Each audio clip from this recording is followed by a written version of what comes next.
नमस्कार। Finance minister ने budget 2025 में एमएसएमईज को लेकर कई अनाउंसमेंट्स किए हैं। इसके माइक्रो स्मॉल मीडियम एंटरप्राइजेस के लिए क्या मायने हैं, हम इसको जानेंगे और खासकर इस सेशन में फाइनेंसिंग के मोर्चे पर फोकस करेंगे, क्योंकि किसी भी कारोबार के लिए ये उसकी लाइफलाइन है। हमें एसएमई एक्सप्रेस में ज्वाइन कर रहे हैं Vinod Kumar, president India SME forum, और साथ ही मौजूद हैं Ramesh Dharma ji, senior advisor, global alliance for mass entrepreneurship game. आप दोनों का शुक्रिया, थैंक यू। शुरुआत रमेश जी से। रमेश जी, बजट में एमएसएमईज की परिभाषा को, उसके क्लासिफिकेशन को बदल दिया गया है। इन्वेस्टमेंट्स में जहां 2.5 गुना का इजाफा किया गया है, तो टर्नओवर में 2 गुना बढ़ोतरी कर दी गई है। अब 500 करोड़ टर्नओवर तक की सभी एंटरप्राइजेज एमएसएमईज हैं। इसके क्या मायने हैं? देखिए, ऐसा है कि गवर्नमेंट का फोकस एमएसएमई में काफी है। In fact government has identified four pillars where MSMEs is one of the pillar, and there is a ministry set up and there is a focused attention on the MSME sector. तो ऐसे में क्या होता है कि a lot of medium scale units can also be included in this, इसमें आ जाता है, and there are so many benefits with respect to once the units come in the MSME definition. एक तो उनको क्रेडिट गारंटी का काफी ये मिल जाता है, एंड टेक्नोलॉजी अडॉप्शन के लिए लोन्स भी इजियर मिल जाता है। Then this will enhance the employment generation in the country. It will help, the country becoming more Atmanirbhar Bharat, where small units become adopt technologies, and they form a part of the supply chain. Vinod ji, Dharma ji की आपने राय सुनी। आप हमें classification में बदलाव के पीछे की सोच के बारे में बता सके। अगर 250 से 500 करोड़ की एंटरप्राइजेस भी एमएसएमईज हैं, तो फिर वो एमएसएमईज के बेनिफिट्स के लिए एलिजिबल हैं। इसका माइक्रो सेगमेंट के लिए क्या मतलब है? जो माइक्रो एंटरप्राइजेस जिनके टर्नओवर्स के लिमिट या प्लांट एंड मशीनरी में इन्वेस्टमेंट के लिमिट में चेंज हो रहा था, तो वो शायद स्मॉल बनते या स्मॉल मीडियम बनते तो उनको वो सब बेनिफिट्स नहीं मिलते। बट सबसे इंपॉर्टेंट बेनिफिट जो आपने भी कहा, लार्ज एंटरप्राइजेस को है, जो 250 करोड़ से ज्यादा का जिनका टर्नओवर था, वो अब स्मॉल बनेंगे, जिसका मतलब ये है कि वो सब लोग टेंडर्स में कंपीट करेंगे उन लोगों से जिनका टर्नओवर 250 करोड़ या 50 करोड़ या 60 करोड़ या 10 करोड़ या 20 करोड़ है।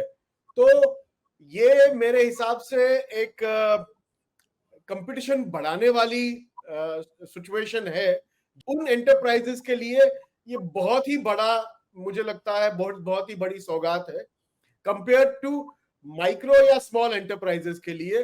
क्योंकि माइक्रो और स्मॉल एंटरप्राइजेस में देखिए, अगर आप फर्क देखें तो किसी भी स्कीम में माइक्रो या स्मॉल के बीच में कोई फर्क नहीं है। और जहां तक कोलैटरल गारंटी का सवाल है या टेक्नोलॉजी अपग्रेडेशन का सवाल है या और भी किसी स्कीम का सवाल है, तो वो माइक्रो और स्मॉल में कोई अंतर नहीं करती। अंतर होता है सिर्फ माइक्रो, स्मॉल और मीडियम में। विनोद जी, वहीं जहां तक माइक्रो एंटरप्राइजेस के लिए क्रेडिट कार्ड की बात है, इसकी लिमिट 5 लाख है और पहले साल में 10 लाख कार्ड्स जारी किए जाएंगे। ये माइक्रो एंटरप्रेन्योर्स को कैसे सपोर्ट कर सकता है? गवर्नमेंट ने एक्नॉलेज किया है कि माइक्रो एंटरप्राइजेस को सपोर्ट की बहुत आवश्यकता है, और ये आवश्यकता चाहे फिर वो विश्वकर्मा योजना के थ्रू हो, चाहे वो स्टार्टअप इंडिया के थ्रू हो, स्टैंड अप इंडिया के थ्रू हो, गवर्नमेंट भरसक प्रयास कर रही है कि माइक्रो एंटरप्राइजेस तक हम लोग फाइनेंसिंग पहुंचा पाए। बट गवर्नमेंट का ये मूव जहां बोल रहा है कि भाई 5 लाख रुपए तक का क्रेडिट कार्ड हम लोग 10 लाख लोगों तक पहुंचाएंगे, और आगे चल के और भी लोगों को मिलेगा, तो मुझे लगता है शॉर्ट टर्म कैपिटल के लिए बड़ा ही इंपॉर्टेंट क्रेडिट सोर्स बनेगा ये माइक्रो एंटरप्राइजेस के लिए। और मेरी सिर्फ एक ही दरखास्त है गवर्नमेंट से और माननीय फिनेंस मिनिस्टर साहिबा से कि भाई इसको जो इंटरेस्ट लिमिट्स है उसको किसी तरह से मतलब जो हम लोग प्रायोरिटी सेक्टर में बोलते हैं कि भाई 10%, 12%, उससे ऊपर ना जाना चाहे। अदरवाइज क्रेडिट कार्ड से पैसा लेके छोटे साइकिल के लिए बिजनेस में डालना शायद हानिकारक होगा माइक्रो एंटरप्राइजेस के लिए, अगर उसमें इंटरेस्ट ज्यादा हो तो। Point well noted sir. Ramesh ji, यानी क्रेडिट कार्ड की सुविधा तो होगी, पर क्या एंटरप्रेन्योर्स इसको देखकर समझकर डिसिप्लिन के साथ इस्तेमाल करें? क्योंकि आमतौर पर क्रेडिट कार्ड्स के साथ हाई इंटरेस्ट चार्जेस भी होते हैं, जिस बारे में विनोद जी ने भी जिक्र किया है। ये मैं जो क्रेडिट कार्ड है इसको मैं एक tool for cash flow management की तरह देखता हूं। ये बेसिक वर्किंग कैपिटल के लिए नहीं होगा। To avoid this, to overcome this cash flow bumps, this credit card will be very useful. I would say, the rate of interest is kept a little higher than the normal priority sector, क्योंकि this has to be used very judiciously and for the purpose meant for it. Otherwise क्या होता है कि when you give a credit card at a lower rate of interest, there is always उधर भी बोलते हैं हम, ये उसको नॉन बिजनेस यूज में भी कभी कभी डाल देते हैं। Ramesh ji, to improve access to credit guarantee cover को 5 से बढ़ाकर 10 करोड़ कर दिया गया है। एमएससीज के लिए आप इस कदम को कैसे रीड कर रहे हैं? बैंक्स का जो इंटरनल गाइडलाइंस होता है, एसेट कवरेज रेशियो या सिक्योरिटी रेशियो, वो सब प्रॉब्लम सॉल्व करने के लिए क्रेडिट गारंटी इंक्रीज बहुत अच्छा है कि there are bigger projects can be covered, bigger term loans can be given, bigger machines can be purchased. तो ये एक बढ़िया स्कीम है wherein good units which are doing very well and which have scope for expansion, जो economy को भी add कर सकता है, they can be part of the, go to the higher value added products जा सकते हैं। These kind of machines are very useful to the MSMEs, जिसको ग्रोथ करने का काफी अपॉर्चुनिटी है। वैसे यूनिट्स को ये काफी फायदामंद होगा। विनोद जी, देखा जाए तो गारंटी कवरेज की क्रेडिट लिमिट एक समय 2 करोड़ थी, जिसे बढ़ाकर 5 करोड़ किया गया। अब इसे 10 करोड़ कर दिया गया है। वहीं एनुअल गारंटी फी में भी करीब 50% की कटौती की गई थी। एमएससीज से आपको ग्राउंड पर कैसा फीडबैक मिल रहा है? हमको यह समझना पड़ेगा कि ये एंटरप्रेन्योर जो है वो भारत की रीढ़ की हड्डी है, और ये भारत की रीढ़ की हड्डी को जो चलाने वाला है, ये आज की तारीख में अब देखिए 22 करोड़ लोगों को एम्प्लॉयमेंट दे रहा है, और इसको हमको कैसे सशक्त करना है। एवरेज कोलैटरल फ्री गारंटी जो है ये कितनी अमाउंट की है? पिछले सालों में ये 8 लाख एवरेज लोन का साइज था। ये साल में ये अगर आप आज की तारीख में देखें तो 11 लाख रुपया है। हमको चाहिए कि भाई कैसे हम लोग बिजनेसेस को, एंटरप्राइजेस को सशक्त बनाएं, ताकि वो इम्प्रूव्ड बिजनेस करें, हायर प्रोडक्टिविटी लाएं, और फिर उनको पैसे की कहीं जरूरत पड़े तो वो फटाफट उनको मिल जाए जब भी, चाहे फिर वो ग्रोथ के लिए हो।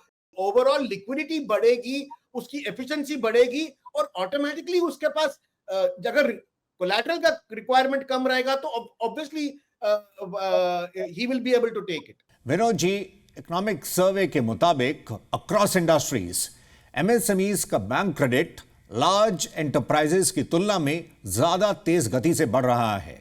नवंबर 24 तक एमएसएमईज के क्रेडिट डिस्पर्सल में जहां 13% का इजाफा रहा, वहीं लार्ज एंटरप्राइजेस के लिए ये 6% के करीब था।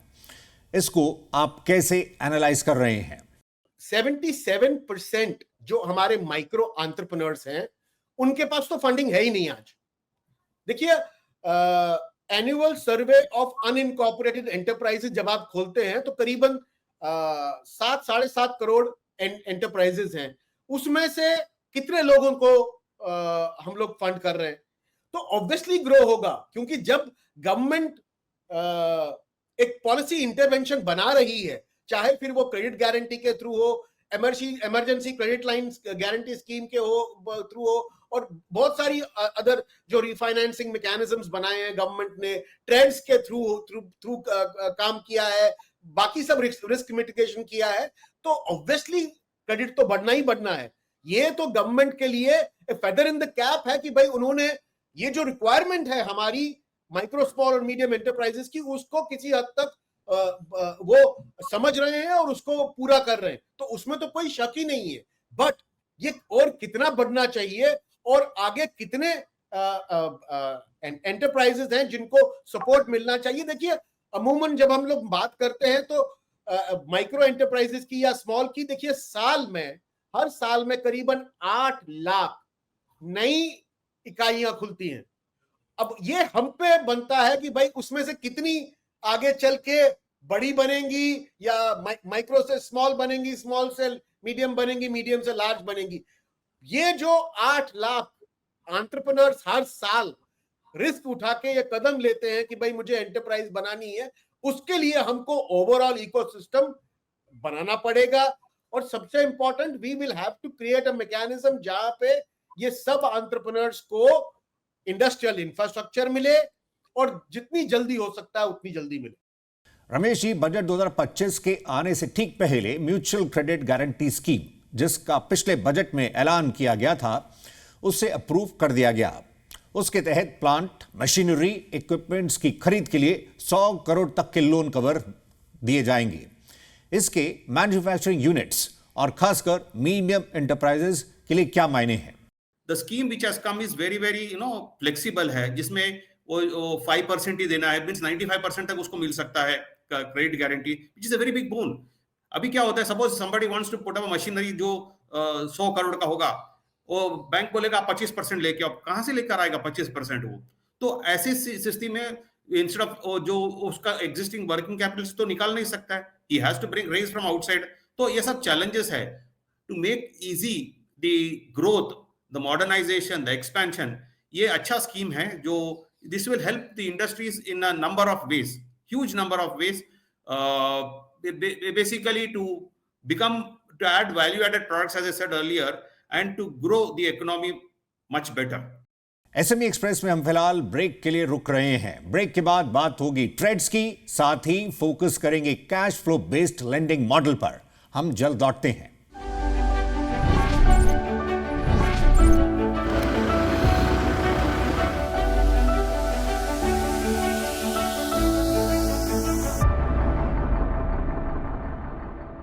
Welcome back. आप देख रहे हैं एसएमई एक्सप्रेस। आज हम एमएसएमई की फाइनेंसिंग के विभिन्न आयामों का जायजा ले रहे हैं। हमारे साथ मौजूद हैं गेम से रमेश धर्मा जी और इंडिया एसएमई फोरम से विनोद कुमार। आइए बातचीत को आगे बढ़ाते हैं। विनोद जी, पिछले बजट में बायर्स की ट्रेड्स प्लेटफॉर्म पर मैंडेटरी ऑनबोर्डिंग की टर्नओवर सीमा को 500 करोड़ से घटाकर 250 करोड़ किया गया था। देखा जाए तो ट्रेड से एमएसएमईज को अपने रिसीवेबल्स को समयबद्ध तरीके से रियलाइज करने में सपोर्ट मिला है, वो भी relatively lower financing cost per. इसका दायरा बढ़ सके और ज्यादा उद्यमियों तक ये पहुंच सके, इस पर आपका नजरिया? हर माइक्रो एंटरप्रेन्योर या स्मॉल एंटरप्रेन्योर या मीडियम एंटरप्रेन्योर चाहता है कि भाई उसका पेमेंट टाइम से आए, विच मीन्स जो उसका बायर है, वो बायर को अगर फाइनेंसिंग चाहिए तो वो फाइनेंसिंग वो एमएसएमई का यूज ना करे, क्योंकि एमएसएमई को वैसे ही तकलीफ है फाइनेंस इकट्ठा करने में। और अमूमन होता क्या है कि ये एमएसएमई बेचारा सामान बनाता है, उसके ऊपर फिर और क्रेडिट पीरियड देना पड़ता है उसको, चाहे फिर वो गवर्नमेंट बायर को हो या लार्ज बायर को हो या मीडियम बायर को हो, हर किसी को ये क्रेडिट पीरियड देना पड़ता है। अब एमएसएमई के पास हिम्मत नहीं होती कि भाई वो ये जो क्रेडिट पीरियड रिक्वायरमेंट है उसको सेटिस्फाई करे। तो इसकी वजह से गवर्नमेंट भी ये मैंडेट कर रही है, ministry of micro small medium enterprises ने मैंडेट किया है कि भाई हर कोई कंपनी जिसमें टर्नओवर 250 करोड़ से ज्यादा है और हर कोई central public sector enterprise TReDS platform पे मार्च 31, 2025 तक रजिस्टर करनी चाहिए। अब वो तो पहली बात है। इसके बाद registrar of companies her state में उनको बोला गया है कि भाई आप मॉनिटर करिए कि ये कंपनीज रजिस्टर कर रही हैं कि नहीं। ऐसा स्टैंडर्ड मैकेनिज्म या प्रोसेस जहां पे बायर और सेलर आए साथ में, इसका connection with the GST, that those are the things that we need to work on, ताकि इट इज सीमलेस। तो मैंने बिल किया आज जीएसटी पे, जीएसटी पोर्टल से, वो automatically it should go through TReDS only as a mechanism, and then if I am able to, एक बार बिल मेरी एक्सेप्ट हो गई, I should be able to get money automatically, जो ट्रेड्स का उद्देश्य था।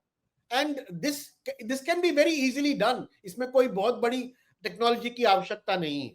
यानी 250 करोड़ टर्नओवर से ज्यादा की कंपनियों और सीपीएसईज को 31 मार्च तक ट्रेड्स प्लेटफॉर्म पर रजिस्टर करना है। वहीं स्टेट गवर्नमेंट्स में भी इस तरफ रुझान देखा जा रहा है। उम्मीद है इस स्पेस में हलचल बढ़ेगी। फिलहाल रमेश जी का रुख करते हैं। रमेश जी, इस डिजिटल दौर में आप cash flow based lending model के पोटेंशियल को कैसे देखते हैं? आपकी राय। ये कैश फ्लो लेंडिंग मॉडल काफी 3-4 साल से काफी बात की जा रही है। इसमें काफी पोटेंशियल है।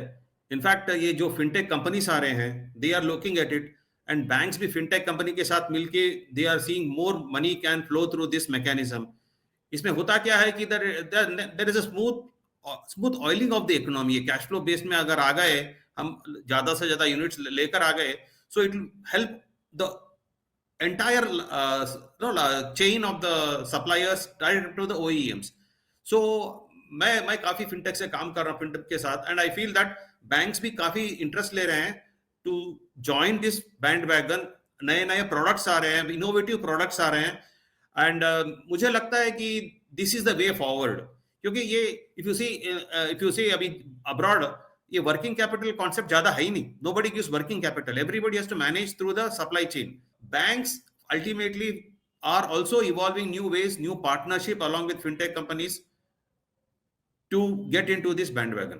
विनोद जी, जहां तक बात सेक्शन 43BH की है, क्या स्मॉल बिजनेसेस को टाइमली पेमेंट्स के मोर्चे पर राहत मिली है? देखिए सौरभ जी, आपको क्या फीडबैक मिला है? ये 43B का जो सेक्शन है, ये मैं जब भी बात करता हूं, मैं माइक्रो और स्मॉल एंटरप्राइजेस के बारे में बात करता हूं, तो 45 डे पेमेंट रूल 2006 से एग्जिस्ट किया है, जो एमएसएमईडी एक्ट में ही डिफाइंड है कि भाई 45 डे के अंदर किसी भी माइक्रो और स्मॉल एंटरप्राइजेस को पैसा मिलना चाहिए। एमएसएमईडी एक्ट ही मैंडेट कर रहा है कि 2006 से कि भाई 45 डेज में पेमेंट मिलनी चाहिए। अब किसी भी तरह से इसको हम लोग एक तरह से एनफोर्समेंट बोले कि भाई वीक था, और वो गवर्नमेंट ने बोला कि भैया अब 45 डे पेमेंट रूल हम लोग ला रहे हैं 43BH में। अब जब ये आया है तो micro enterprises are very happy, because कम से कम देखिए पूरे साल में आप पैसा जब भी दे, बट कम से कम मार्च में आउटस्टैंडिंग 45 डे के ऊपर नहीं हो सकती। तो ये जो सिग्निफिकेंस है इस रूल का बहुत परफेक्ट है। हम तो चाहते हैं कि भाई ये 45 डे पेमेंट रूल हर क्वार्टर में लगना चाहिए, ना सिर्फ मार्च में, विच मीन्स पहले क्वार्टर में अगर आप देखें तो जून में, उसके बाद दूसरे क्वार्टर सितंबर में, उसके बाद दिसंबर में, और उसके बाद मार्च में। तब हमारी इंडस्ट्री को ये समझ आएगा कि भैया ये वर्किंग कैपिटल के जो झंझट हम लोग ने खड़ा करके रखा हुआ है, इससे बाहर निकलेंगे and business will be easier. इसी हम लोग को सबको ये समझना पड़ेगा कि अगली आने वाली पीढ़ियों के लिए हमको इकोसिस्टम, बिजनेस का इकोसिस्टम इंडिया में ऐसा बनाना है ताकि हमारी अगली पीढ़ी और अच्छे से काम कर पाए और लोगों को एम्प्लॉय कर पाए, ना कि हम लोग we go back to things जो which were not the best. आइए अब फाइनल कमेंट्स की तरफ बढ़ते हैं। विनोद जी, स्ट्रेस खातों पर आप क्या शेयर करना चाहेंगे? पिछले बजट में एक नए मैकेनिज्म की बात रखी गई थी, जिसके तहत स्ट्रेस पीरियड के दौरान भी यूनिट्स को बैंक क्रेडिट जारी रखने पर जोर था। आपकी राय? जो भी काम हुआ है पिछले कुछ सालों में ये फ्रेमवर्क आने के बाद, अनफॉर्चुनेटली ये किसी भी माइक्रो या स्मॉल एंटरप्राइजेस के फायदे का नहीं हुआ। बहुत सारे applications I, but majorly applications को रिकवरी में डाल दिया गया।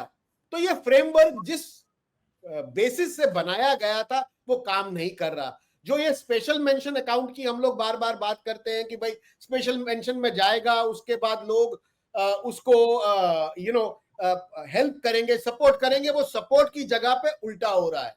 अच्छे खासे एसेट को हम लोग, अच्छे खासे एंटरप्राइज को हम लोग नॉन प्रोडक्टिव बना रहे हैं जब उसको एनपीए कर रहे हैं। तो बड़ी बड़ी मशीनें, बड़ी बड़ी इकाइयां बंद पड़ रही हैं, लोग नौकरियों से बाहर हो रहे हैं, एनपीए हो रहे हैं, जहां की बड़ा इजीली आप हर इकाई को समझ के, सोच के, भाई कहां पे इसको इश्यू है, क्यों पेमेंट डिले हो रहा है, कुछ 2-3 चीजें अगर आप करेंगे तो इजीली आप रिस्ट्रक्चर कर सकते हैं। रमेश जी, बदलते दौर में चुनौतियों के बीच कई संभावनाएं मौजूद हैं। इंडस्ट्री के लिए आपका last word. Global alliance for mass entrepreneurship GAME जो है, जिसको मैं रिप्रेजेंट करता हूं as an advisor, see our key role is job creation. और जैसे विनोद जी ने बताया, the only sector which can create jobs is MSMEs. इसके लिए हम एमएसएमईज में काफी काम कर रहे हैं। इनफैक्ट डिलेड पेमेंट भी हमने 2 रिपोर्ट लाए थे, अभी 3rd रिपोर्ट भी हमने राउंड टेबल्स अक्रॉस द किया है कि what are the specific things which we want and how do we highlight and what sort of prescriptions are there. See, the government is taking a lot of steps. For example, recently, Uttar Pradesh government has launched a scheme called M-Yuva. 5 lakh small micro enterprise create करना चाहते हैं first time. Every year 1 lakh. वैसे every state government is taking a lead. PMEGPA. See, the government is putting a lot of emphasis on it. Banks are also very, very, very eager to finance it. I see a very bright future for the MSME sector where the government is focused, governments are focused, state government and the central government. और अभी ये एक ही challenge है कि हम game में देख रहे हैं is that we want ideas, business ideas लाना चाहिए. That is one challenge because हम भी कभी भी जाते हैं तो बोलते हैं business idea कहाँ है, हम उद्यमी बनना चाहते हैं, but I want an idea. So that is what we call is capacity building of the person who takes a loan. Entrepreneur capacity building के बारे में हम लोग सोच रहे हैं, going a next step further. इसी नोट पर आप दोनों का शुक्रिया। एमएसएमईज इकोनॉमी का ग्रोथ इंजन है। बजट के फाइन प्रिंट पर मंथन करने और अपने व्यूज शेयर करने के लिए विनोद कुमार जी और रमेश धर्मा जी, आपका शुक्रिया। अगले सेशन में मुलाकात होगी नई थीम के साथ। फिलहाल नमस्कार।